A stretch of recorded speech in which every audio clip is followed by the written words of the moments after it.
With almost every company now offering gaming peripherals, it's often hard to choose how to best RGBify your life. A good bet is to stick with manufacturers that have been in the game for a long time, and Thermaltake has been doing it longer than most. I think they came out with their first peripherals around 2010. They have a division dedicated to the development of keyboards, mice, and headsets called TT Esports, and they sponsor several professional esports teams.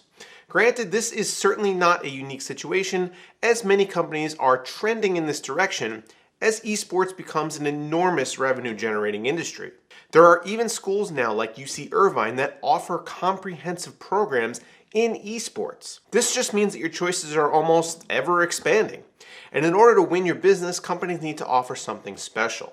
The TT Esports line offers just about everything you can think of that's not an actual computer component. In addition to what you see here, they also have gaming controllers, chairs, microphones, speakers, and more.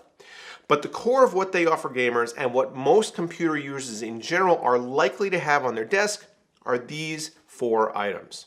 I've used them extensively over the past month, and today we're going to go over the pros and cons of each and try to figure out if they're worth your dollars.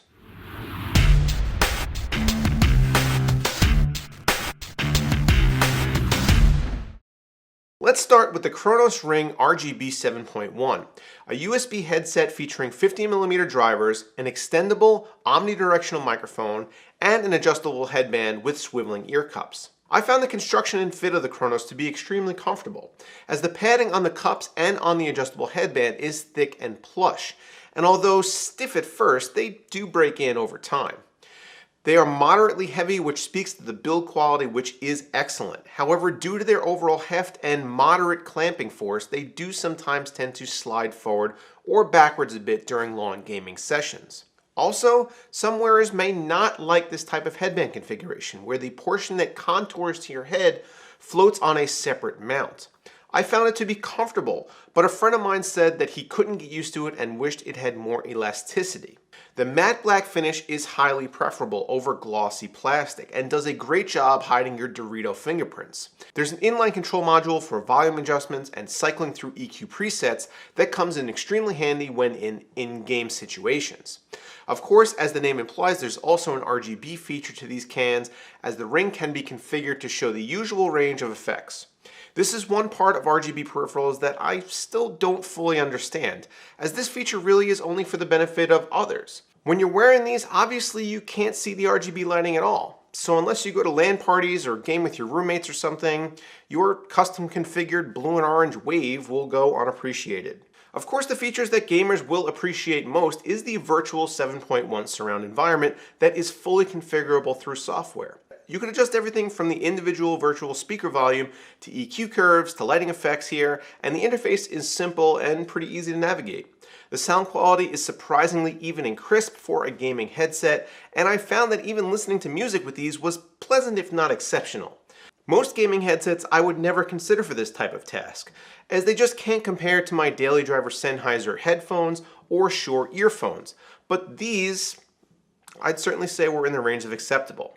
When gaming, the positional audio was on point, and hearing things like footsteps and long-range gunfire made things a lot easier. Of course, it's impossible to replicate an actual 7.1 scenario through only software. Still, the audio quality is much improved over most gaming headsets and more than makes up for it, and as a result, the overall experience is top-notch. I do wish, however, that the microphone was a folding or swiveling boom arm instead of this flexible material, as while you can shape and form it how you'd like, it never quite stays where you want it to for long periods.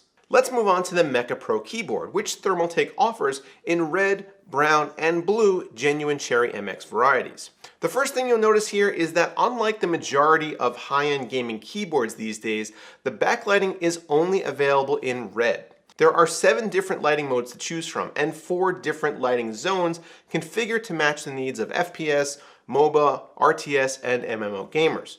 But if you want anything but red lighting, you're unfortunately out of luck.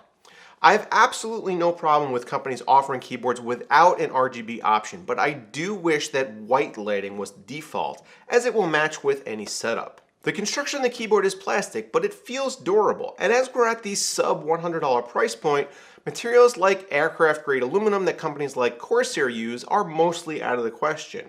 It does include a small amount of onboard memory to allow for on-the-fly macro recording, and has standard gaming keyboard features like 100% anti-ghosting and N-key rollover. One of the things that's refreshing about a keyboard like this is that it's not entirely dependent on software, as all of the functions are accessible via physical buttons on the device itself. Something that I think should be standard on all keyboards in this category in 2017 is a USB pass-through though, which unfortunately the Mecha is lacking. It also doesn't have dedicated media buttons, although that functionality is available through a combination of key presses. Typing on the Mecha is a standard Cherry experience. The switches on my demo unit are blues, and although I prefer linear switches like reds, the blues still feel crisp and have good travel and feel. Our next two items kind of form a tag team of RGB goodness. I actually wasn't expecting to get this Draconum RGB mousepad, but it showed up in the package with all the other peripherals and I immediately put it to use. For several months I used the Corsair Polaris MM800 on my desk, and this subbed right in. It's slightly smaller than the Polaris and not quite as stiff. When held by an edge, it has a bit of flex to it, although as with any mousepad, this really doesn't mean much once it's placed on a desk.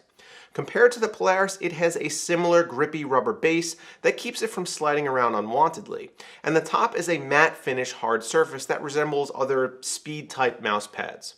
The top surface I did find to be excellent, however, providing a noticeably smoother experience with less resistance and better tracking than the Corsair product. However, it does have two very noticeable shortcomings. First, as with the Mecha keyboard, there is no USB pass-through.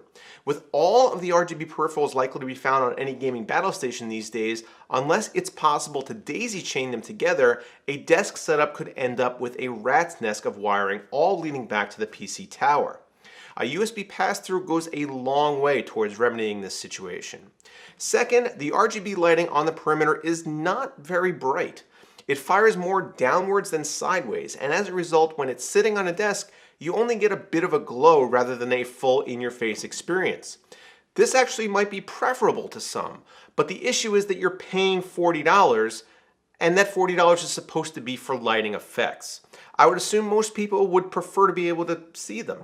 Sitting on top of the Draconum is the Ventus X RGB mouse. Although slightly bigger than the mice I use regularly, the Ventus has a great ergonomic shape and easily accessible buttons. It's not overly complicated to operate and has on-the-fly DPI adjustments via this center button. The DPI changes also correspond with color cycling on the wheel and the Palm logo, although these two areas also have full 16.8 million color RGB functionality via software. I was skeptical at first of this palm rest design that Thermaltake advertises as being aerodynamic and allowing for airflow, but after long-term use I can honestly say that it does help. I was thoroughly surprised that my palm was cooler and not at all sweaty after long gaming sessions, so I suppose that it does in fact make a difference. The Ventus also features adjustable weighting in the base and a 12,000 DPI Pixart optical sensor. The switches are Omron and have a nice travel distance for gaming applications. Of the four products here, I think the Ventus is my favorite. Even after using it for a few weeks for the purposes of this review, it's actually remained on my desk as my daily driver. I got used to the larger size versus my mainstay Logitech 602, although I do miss the lack of wires. So what do you guys think of Thermaltake's TT Esports new gaming lineup? Are you interested in any of their products, or do you prefer things from other manufacturers? Let me know down below in the comments. Also, don't forget to like this video with that little button down there and get subscribed to the channel if you're not already. As always guys, thanks for watching and I will catch you in the next video.